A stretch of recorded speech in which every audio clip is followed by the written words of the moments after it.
Hola lectoras, lectores, ¿qué tal? ¿Cómo estáis? Bienvenidos de nuevo a mi canal literario, el de Paul Vitali. Espero que estéis bien. Y bueno, hoy vamos a Inglaterra. Estamos en Inglaterra de la mano de un escritor que acabo de conocer. No había leído nada de él, como es Jonathan Coe. Acabo de leer La lluvia antes de caer. Obra que me ha parecido interesante compartir con todas vosotras y vosotros. Pero bueno, antes os quería comentar cómo entré en contacto, qué fue lo que me hizo comprar esta obra. Pues bien, como sabéis, hace poco aquí en Barcelona se ha celebrado el Sant Jordi.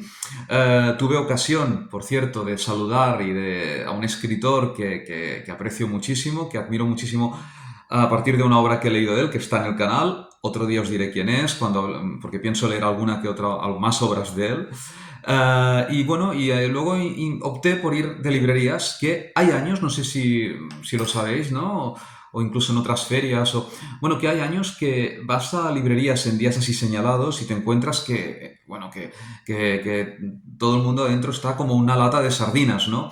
Pero en este caso no, estuve bien y pude, bueno, había mucha gente que transitaba a tu alrededor, pero pude adquirir algunas obras y entre ellas adquirí esta. ¿Y qué me llamó la atención de Jonathan Coe en concreto esta obra? Porque hay que recordar que acaba de publicar Las pruebas de mi inocencia. Sería su última obra, pero yo he optado por una obra pues más antigua. ¿Qué me llamó la atención? Pues curiosamente su título, La lluvia antes de caer. Luego miré la contraportada y además, antes de, bueno, cuando estaba todavía transitando por allí, que adquirí alguna que otra novela, bueno, encontré también una lectora con su madre e hija, y la hija llevaba las pruebas de mi inocencia y le pregunté, oye, ¿qué te ha parecido La lluvia antes de caer?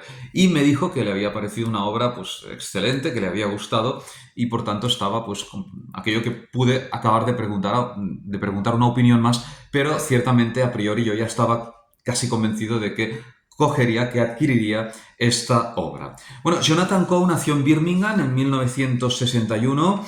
La verdad es que ha tenido éxito en Italia, bastante éxito en Italia, Alemania, Francia, no tanto aquí, menos aquí, porque hay que recordar que Jonathan Coe ha sido, bueno, una de las personas que ha reconocido su forma de escribir fue el editor Jorge Herralde, fundador de esta editorial que hoy nos ocupa, de Anagrama, que hemos ido viendo en este canal. Y bueno, decir que Jonathan Coe es titular de varias obras, como La Casa del Sueño, entre otras El Círculo Cerrado, Expo 58, El Corazón de Inglaterra, entre otras, y la que acaba de publicar, que os la acabo de citar.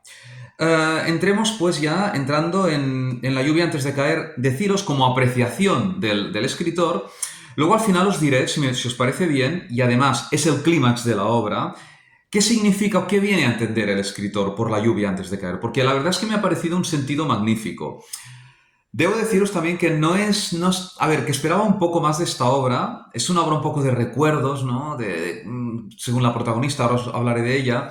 Esperaba un poco más, pero sí que es verdad que el significado, un poco el mensaje que nos da este título, La lluvia antes de caer, bueno, la verdad es que tiene, bueno, es apreciable de reconocimiento. Bueno, deciros pues en cuanto a su técnica, he visto que la prosa es ligera, sencilla. A veces yo incluso intuía un poco lo que venía en los diálogos. No es por presumir, pero decía, ahora dirá esto, ahora dirá lo otro, ¿no?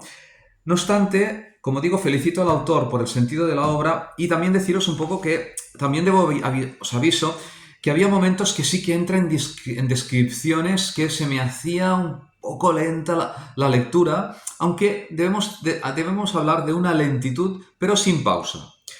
Pues bien, entrando ya en el argumento, que supongo que es lo que os interesa más, Rosemont, una señora soltera que ha tenido sus parejas pero que no se ha casado, bueno, fallece y así las cosas deja un testamento. ¿Y qué nos encontramos en este testamento?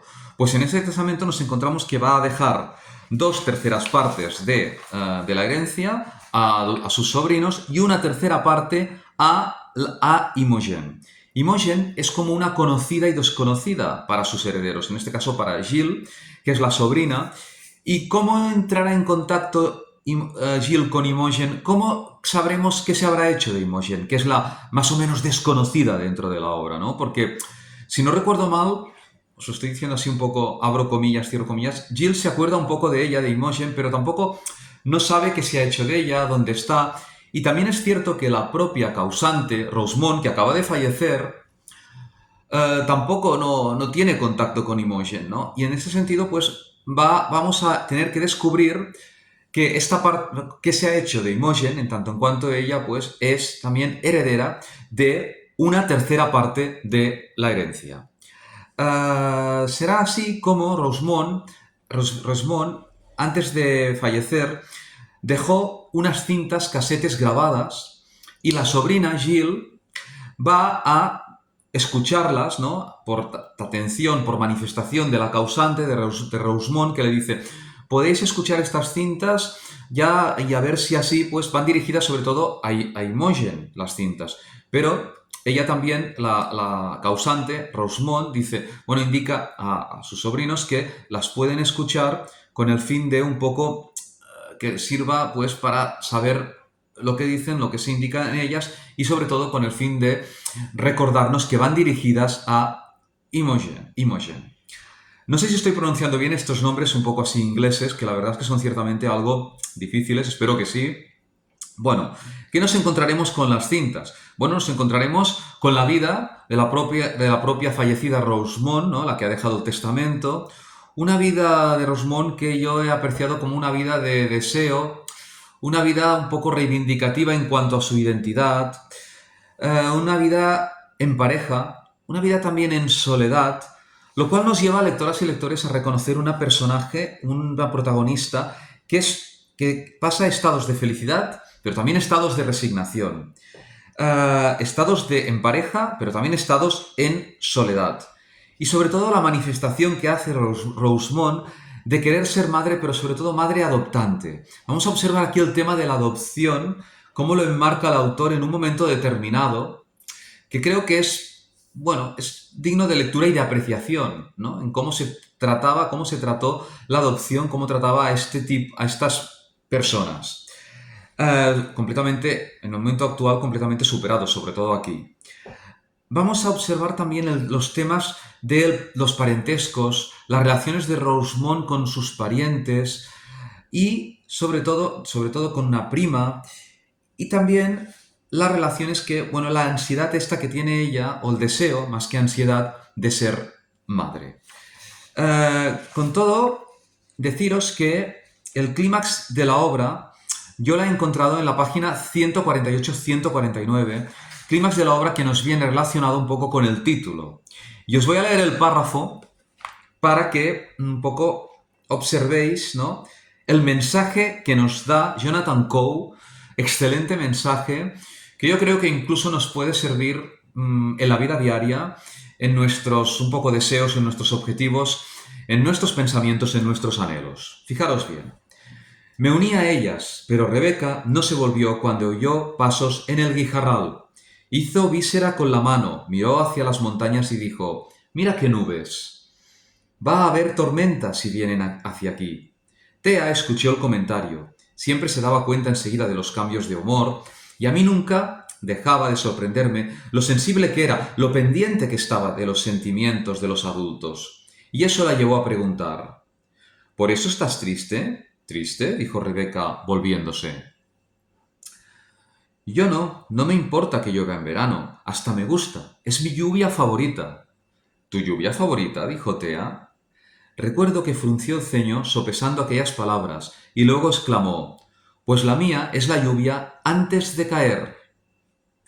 Rebeca se sonrió al oír aquello, pero yo dije, en plan pedante supongo, «Pero cielo, antes de caer en realidad no es lluvia».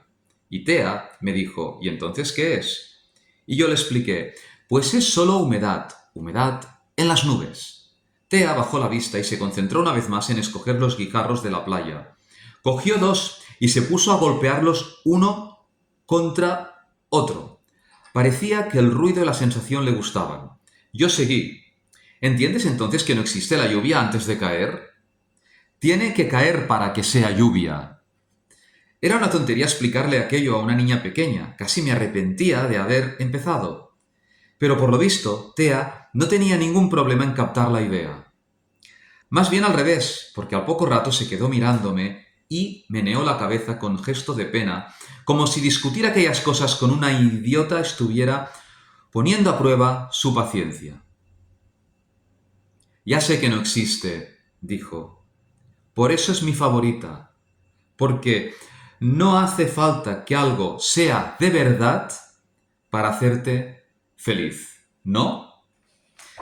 Y es que Jonathan Coe, y lo he observado a través de este personaje de Thea, a través de Rosemond, yo pienso también, y a través de algún que otro personaje, que no es necesario que algo exista, que algo sea real para que nos haga feliz, para que nos haga felices a todas y a todos, sino que, amigas y amigos, lo que a veces no es verdad, o no puede, a lo mejor no sabemos, dudamos si será cierto o no, la ilusión, el sueño, la irrealidad, o incluso lo que nos puede resultar en un momento determinado inverosímil, pero que sin embargo lo podemos o lo tenemos guardado bajo la forma de esperanza, tal vez, amigas y amigos, aquello deseado con paciencia con creces, tal vez todo ello nos puede llevar a un estado de felicidad. Pues hasta aquí esta obra interesante que espero que algunas o algunos leáis.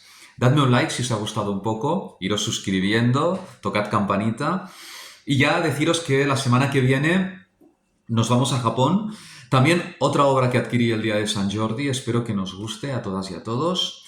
Y amigas y amigas y amigos, como siempre, os deseo lo mejor y os envío a todas y a todos un abrazo enorme. Hasta pronto.